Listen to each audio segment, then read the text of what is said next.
अस्सलाम वालेकुम नाज़रीन, मैं मियां अनवारुल्लाह करामी एडवोकेट आपको अपने पेज पर और चैनल पर खुश आमदीद कहता हूँ। हज़रात मोहतरम, तहरीक इंसाफ ने जो हिकमत अमली अख्तियार की है उसके तीन पहलू हैं। पहला पहलू यह है कि फवाद चौधरी और शेख रशीद पर मुश्तमिल जो ग्रुप है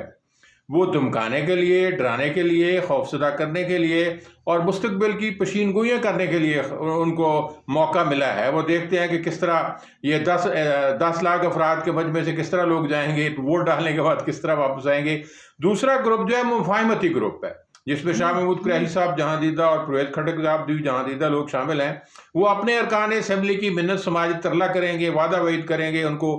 मुस्तकबिल का रोशन पहलू दिखाएंगे ताकि इसका। और तीसरा ग्रुप, एक और ग्रुप है जो इससे ज़्यादा मिन्नत समाजत का ग्रुप है, जिनकी ख्वाहिश है मुसद्दका ज़राए से ये इतला मिली है,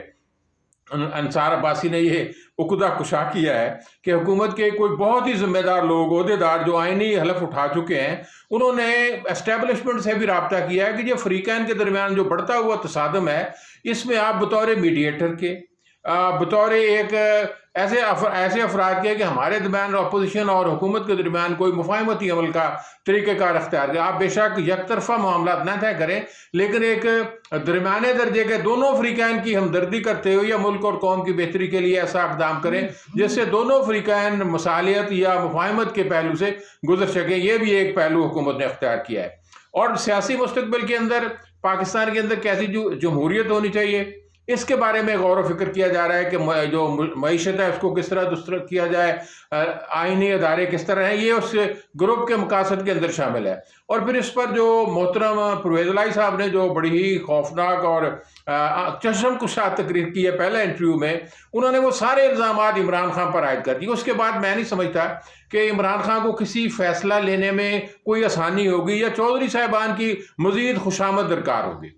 तो इस केस के हवाले से इमरान खान और उसकी पार्टी ने भी चौधरी परवेज़ इलाही साहब के बारे में फैसला कर लिया है, वो बड़ी बज़ाहिर बात है। लेकिन परवेज़ इलाही ने पहले सख्त इंटरव्यू के बाद, मुकम्मल चार्जशीट के बाद जो तीसरा इंटरव्यू दिया, उसमें इमरान खान को तो ईमानदार कहा है और नीयत का भी सच्चा कहा है, लेकिन ये सारे मामलात में कभी भी उन्होंने इमरान की दयानतदारी पर तो शक नहीं, उसके रवैये पर, बिहेवियर पर, उसकी मामला फहमी पर बात पहले भी चौधरी साहबान करते थे और आज फिर कर रहे हैं। उससे तो उन्होंने नहीं कहा कि हमने हुक्मरान जमात के अंदर ये खूबियां सब में देखिए, ये तो बुनियादी वस्फ होना चाहिए दयानतदारी का,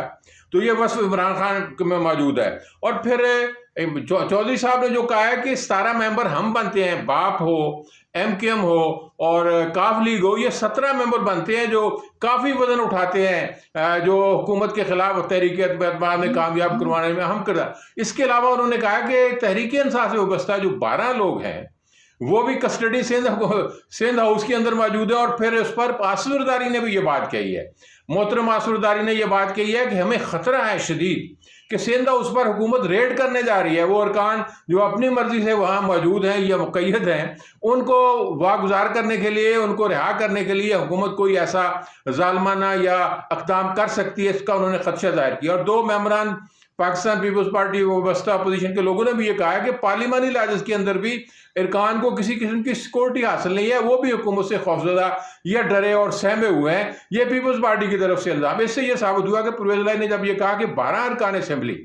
वो और 17 हमारे जो अरकान असम्बली है, हमारा फिगर 200 तक पहुँच सकता है, लेकिन इसके बावजूद आखिरी इंटरव्यू में किया कि मुफाहमत के लिए रास्ते हो सकती हैं। जब उन्होंने इतने सख्त शदीद इल्ज़ामात के बाद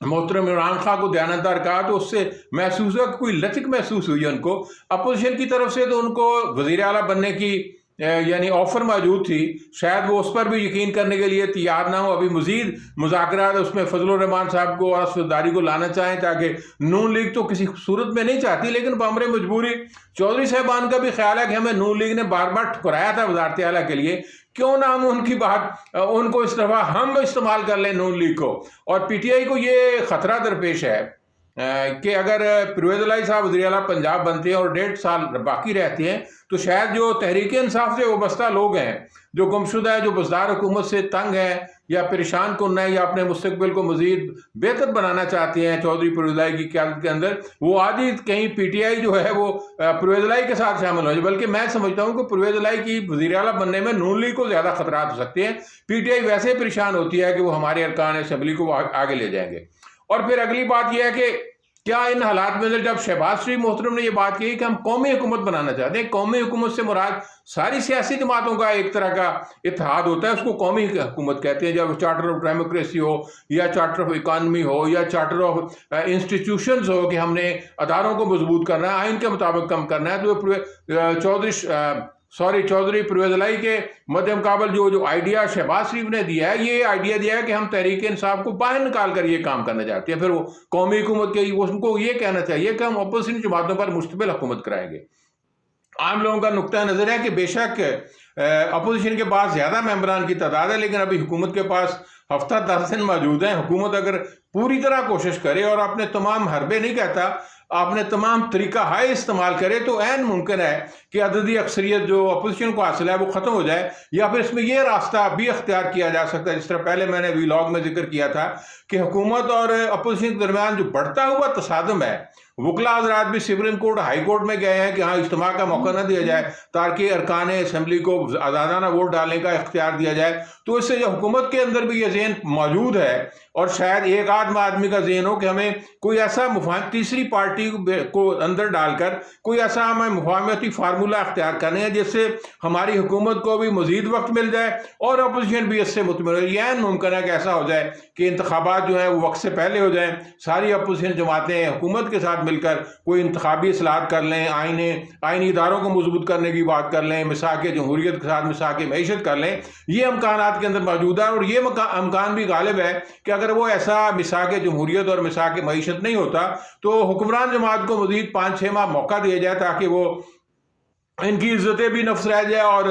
پھر وہ اپوزیشن جماعتوں کی عزت نفس رہ جائے، جو یہ اعلان کر رہے ہیں کہ ہمارے پاس پوری پاور ہے، ہم تحریک اعتماد سے اس حکومت کو نکال سکتے ہیں۔ ممکن ہے نکال سکے، لیکن بہرحال ملک کی معیشت پر، ملک کی سیاست پر، ملک کی جمہوریت پر جو تصادم اوپر کی سطح پر نظر آ رہا ہے، یہ کریا نگر گلی گلی پھیل جائے گا، جو پاکستان کی سیاست کے لیے بھی ایک نیک شگون نہیں ہوگا، پاکستان کی معیشت کے لیے بھی نہیں، اور جو ہمارے کارکنان ہیں مختلف سیاسی جماعتوں سے وابستہ، ان کے اندر بھی جنگ و جدل کے امکانات پیدا ہو سکتے ہیں۔ پاکستان ایسی نچلی سطح تصادم کا کوئی متحمل نہیں ہو سکتا، وہ اس کو برداشت نہیں کرتا۔ پاکستان کی معیشت کا، سیاست کا، جمہوریت کا، اداروں کا انتہائی نقصان ہونے کا امکان ہے، چاہے جائے کہ وہ دونوں فریق لڑتے رہیں اور تیسری پرزور کو جو ہے وہ میدان عمل میں کود کر نہ صرف ان کے درمیان مفاہمت کرائے بلکہ ان کو گھروں کو بھیج دے۔ وآخر دعوانا الحمدللہ رب العالمین۔